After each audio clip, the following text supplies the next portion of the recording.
ଦେଖନ୍ତୁ ସବୁବେଳେ ଚର୍ଚ୍ଚାରେ ଥାନ୍ତି ଜିଲ୍ଲା ପରିଷଦ ସଭ୍ୟ ଧର୍ମେନ୍ଦ୍ର ସାହୁ। ଯଦି କହିବେ ଯେ ବିଭିନ୍ନ ସମୟରେ ରାଜ୍ୟ ସରକାରଙ୍କୁ ସମାଲୋଚିତ କରିଥାନ୍ତି ଏବଂ ସମାଲୋଚନା କରିଥାନ୍ତି କେତେବେଳେ ରାସ୍ତା କାମ ହଉ କିମ୍ବା କୌଣସି କାମରେ ଦୁର୍ନୀତି ଆସେ ସେ ସମୟରେ ସବୁବେଳେ ଚର୍ଚ୍ଚା ପରିସରକୁ ଆସିଥାନ୍ତି ଏବଂ ବିଭିନ୍ନ ସମୟରେ ଏ କଥାକୁ ନେଇକି ମଧ୍ୟ ଯେତେବେଳେ ସୋସିଆଲ ମିଡ଼ିଆରେ ମଧ୍ୟ ଅନେକ ସମାଲୋଚନା ହେବାକୁ ମଧ୍ୟ ଦେଖିବାକୁ ମିଳିଥାଏ। ବିଶେଷ କରି ଯଦି କହିବା ଯେତେବେଳେ ସେ ରାଜ୍ୟ ସରକାରଙ୍କର ବିଭିନ୍ନ ଦୋଷ ଦୁର୍ବଳତାକୁ ଯେତେବେଳେ ପଦାକୁ ଆଣିଥାନ୍ତି ବିଭିନ୍ନ ସମୟରେ ମଧ୍ୟ ଯେଉଁ ସୋସିଆଲ ମିଡ଼ିଆରେ ଆକ୍ଟିଭ ଯେଉଁ ପିଲାମାନେ ଥାନ୍ତି ତାଙ୍କୁ ମଧ୍ୟ ଗୋଟେ ପ୍ରକାର ସୋସିଆଲ ମିଡ଼ିଆରେ ମଧ୍ୟ କଟାକ୍ଷ କରିଥାନ୍ତି। ସିଧାସଳଖ ତାଙ୍କ ସହିତ ଆଲୋଚନା କରିବା ଯିଏ ରହିଛନ୍ତି ଜିଲ୍ଲା ପରିଷଦ ସଭ୍ୟ ଧରଣୀଧର ସାହୁ ତାଙ୍କର ମତାମତ ନେବା। ଦେଖନ୍ତୁ ଧରଣୀ ବାବୁ, ଯେତେବେଳେ ଆପଣ ବିଭିନ୍ନ ସମୟରେ ରାଜ୍ୟ ସରକାରଙ୍କୁ ସମାଲୋଚନା କରନ୍ତି ବିଭିନ୍ନ କଥାରେ, ସେ ରାସ୍ତା କାମରେ ଦୁର୍ନୀତି ହଉ କିମ୍ବା ନିମ୍ନମାନର କାମ ହଉ, ସେ ସମୟରେ ଗୋଟେ କଥା ମଧ୍ୟ ଯେଉଁ ସୋସିଆଲ ମିଡ଼ିଆରେ ଦେଖିବାକୁ ମିଳେ, ପିଲାମାନେ ମଧ୍ୟ ସେଇ ଆପଣଙ୍କର ଯେଉଁ ତେଇଶପୁର ଅଞ୍ଚଳ ରହିଛି, ଯେହେତୁ ଆପଣଙ୍କ ସେ ଅଞ୍ଚଳ ତେଇଶପୁର ସ୍କୁଲଟାକୁ ସେ ସୋସିଆଲ ମିଡ଼ିଆରେ ଆଣିଥାନ୍ତି, ସେ କଥାକୁ ଆପଣ କ'ଣ କହିବେ?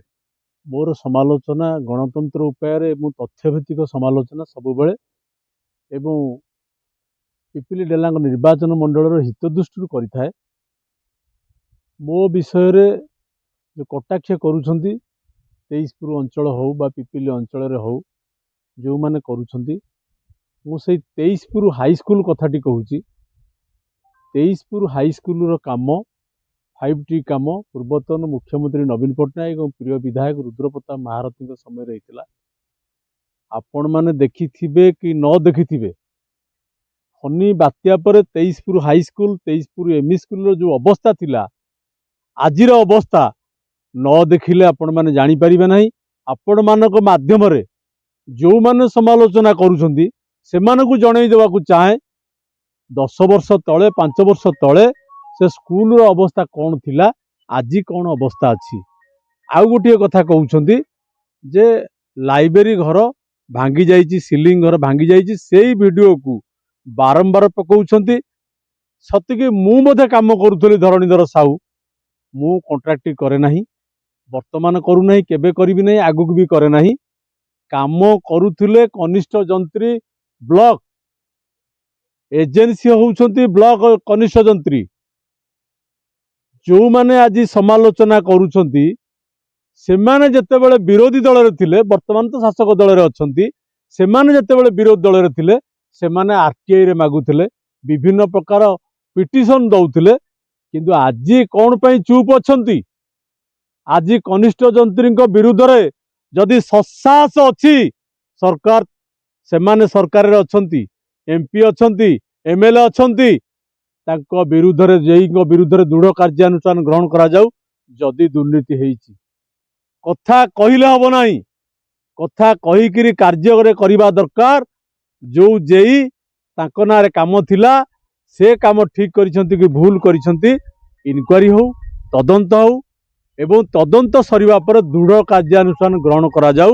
ଏବଂ ଆଉ ଗୋଟିଏ କଥା କହୁଛି, ସେଇ କଥାଟା ବାରମ୍ବାର ଜିଲ୍ଲା ପରିଷଦ ମିଟିଂରେ କହିଛି, ଜିଲ୍ଲାପାଳଙ୍କ ଜନଶୁଣାଣିରେ କହିଛି, ତେଇଶପୁର ହାଇସ୍କୁଲରେ ଟଙ୍କା ଅଛି, ବିଡିଓ ସାର୍ଙ୍କୁ ମଧ୍ୟ ଅନୁରୋଧ କରିଛି। ଅନୁରୂପ ଭାବରେ ତେଇଶପୁର ହାଇସ୍କୁଲର ହେଡମିଷ୍ଟ୍ରେସ୍ ମଧ୍ୟ, ମୁଁ ଆଜ୍ଞା ଆଲୁମିନି ଅଛି ସେ ସ୍କୁଲର, ଆମେ ରିଜଲ୍ୟୁସନ୍ କରି ଦେଇଥିଲୁ କାମ କରିବା ପାଇଁ। ପଇସା ଥାଇ କାମ ହେଇପାରୁନାହିଁ, ବିଡିଓ କହୁଛନ୍ତି ଜେଇ କରିବେ, ଜେଇ କହୁଛନ୍ତି ବିଡିଓ କରିବେ, ଭାଗବଣ୍ଟା ଛିଡୁନି। ବୁଝିଲା ବେଳକୁ ଭିତରି କଥା ଯାହା ଶୁଣିବାକୁ ମିଳୁଛି, କିଏ କାମ କରିବ, କେତେ ଭାଗ ପଡ଼ିବ, ଏଜେନ୍ସି ଫାଇନାଲ ହେଇପାରୁନି, ଯାହା ଫଳରେ ସେ କାମ ହେଇପାରୁନାହିଁ। ଆଜିକୁ 4 ମାସରୁ 5 ମାସ ହେଇଗଲା ସେମିତି ଝୁଲିକିରି ରହିଛି। ପିଲାଙ୍କ ଭବିଷ୍ୟତ ମଧ୍ୟ ଗୋଟେ ପ୍ରକାର ଅନ୍ଧାରରେ ଯେତେବେଳେ ବିପଦ ଆସିବ, ସେଥିପାଇଁ ଦାୟୀ କିଏ ରହିବେ? ସେଥିପାଇଁ ଦାୟୀ ରହିବେ ଇଏ ସରକାର, ବର୍ତ୍ତମାନର ମାନ୍ୟବର, ଛୋଟ ମାନ୍ୟବର, ବଡ଼ ମାନ୍ୟବର ଏବଂ ଯେଉଁମାନେ ସମାଲୋଚନା କରୁଛନ୍ତି ସେଇ ଅଞ୍ଚଳର ହଉ ବା ଆଉ ଯେଉଁ ଅଞ୍ଚଳର ଯେଉଁମାନେ ଏ କଥାକୁ ସମାଲୋଚନା କରୁଛନ୍ତି ସେଇମାନେ ଦାୟୀ ରହିବେ। ଯଦି ଗୋଟିଏ ପିଲା ସେଠି କାହାର କ୍ଷତି ହୁଏ, ମୁଁ ଜଣେ ସେବକ ହିସାବରେ, ଜିଲ୍ଲା ପରିଷଦ ହିସାବରେ ନୁହଁ, କଶ୍ମୀରୀ କାଳେ କୌଣସି ପରିସ୍ଥିତିରେ ବି କାହା ସାଙ୍ଗରେ କମ୍ପ୍ରମାଇଜ କରିପାରିବିନି।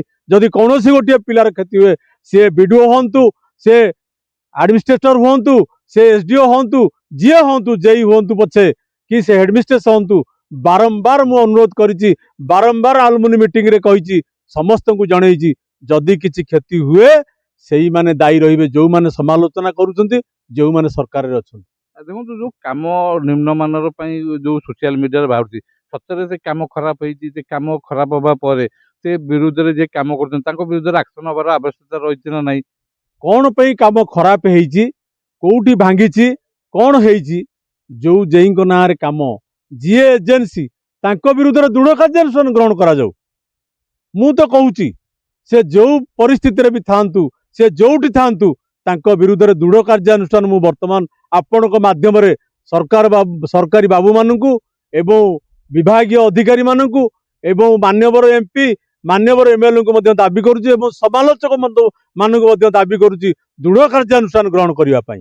କଣ ପାଇଁ କାର୍ଯ୍ୟାନୁଷ୍ଠାନ ଗ୍ରହଣ କରାଯାଉନି? କେବଳ ସୋସିଆଲ ମିଡିଆରେ ଆପଣଙ୍କୁ ବିରୋଧ କରାଯାଉଛି, ମାନେ ଯୋଉ ଆପଣ ବିରୋଧ କରୁଛନ୍ତି ସରକାରଙ୍କୁ ସମାଲୋଚନା କରୁଛନ୍ତି ତା ବନ୍ଦ କରିବା ପାଇଁ ନା? କଥା କହିवा लोक आज्ञा काम करती नहीं आपण मानक माध्यम रे मो अनुरोध करिया सही मानकु चाहे जो माने कथा अधिका कहउछन्ती काम रे करिकरी देखांतु काम रे करिकरी देखैले जनसाधारण ताकू ग्रहण करिवे समस्त ग्रहण करिवे कथा कथा रे रही जिवो भागबंटा छिडू नाही एजेंसी फाइनल हेई पारु नाही काम हेई पारु नाही आज की 4-5 मास हेई गला सेमती पडिची काम पैसा अछि काम हेई पारु ଆପଣ ମଧ୍ୟ ଏଡିଏମ୍ କୁ ଦାବି କରୁଛନ୍ତି କାମ କରିବା ପାଇଁ। एडीएम को दाबी करिछि सब कलेक्टर पाखरे कहिछि बीडीओ को पाखरे कहिछि पीडी को पाखरे कहिछि समस्त फोरम रे अभियोग करिछि आम अभियोग रे रही जाउछि केही सुनु नाहंती।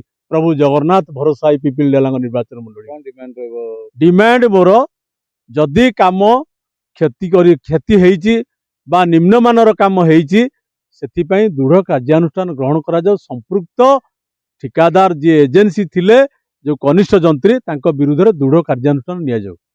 ଦେଖନ୍ତୁ ସିଧାସଳଖ ଯଦି କହିବା ଯୋଉ ଧରଣୀଧର ସାହୁଙ୍କ ବିରୁଦ୍ଧରେ ସୋସିଆଲ ମିଡିଆରେ ବାରମ୍ବାର ଯେତେବେଳେ ସେ ସମାଲୋଚନା କରନ୍ତି ସରକାରଙ୍କୁ ସେଇ ସମୟରେ ସୋସିଆଲ ମିଡିଆରେ ବାରମ୍ବାର ସେ ତେଇଶପୁର ହାଇସ୍କୁଲ କଥାକୁ ନେଇକି ଆପତ୍ତି ଅଭିଯୋଗ ଉଠିଥାଏ ଏବଂ ସେ ଏଇ କଥାକୁ ନେଇକି ଯେତେବେଳେ ଧରଣୀଧର ସାହୁ ମଧ୍ୟ ସ୍ପଷ୍ଟ କରୁଛନ୍ତି ଯଦି କାମ ନିମ୍ନମାନର ହେଇଛି ସମ୍ପୃକ୍ତ ଯୋଉ ଜେଇ ରହିଛନ୍ତି ତାଙ୍କ ବିରୁଦ୍ଧରେ କାର୍ଯ୍ୟାନୁଷ୍ଠାନ କଣ ପାଇଁ ସରକାର କରୁନାହାନ୍ତି? ଯୋଉମାନେ ସମାଲୋଚନା କରୁଛନ୍ତି ସେମାନେ ତାଙ୍କ ବିରୁଦ୍ଧରେ କଣ ପାଇଁ ଅଭିଯୋଗ କରୁନାହାନ୍ତି?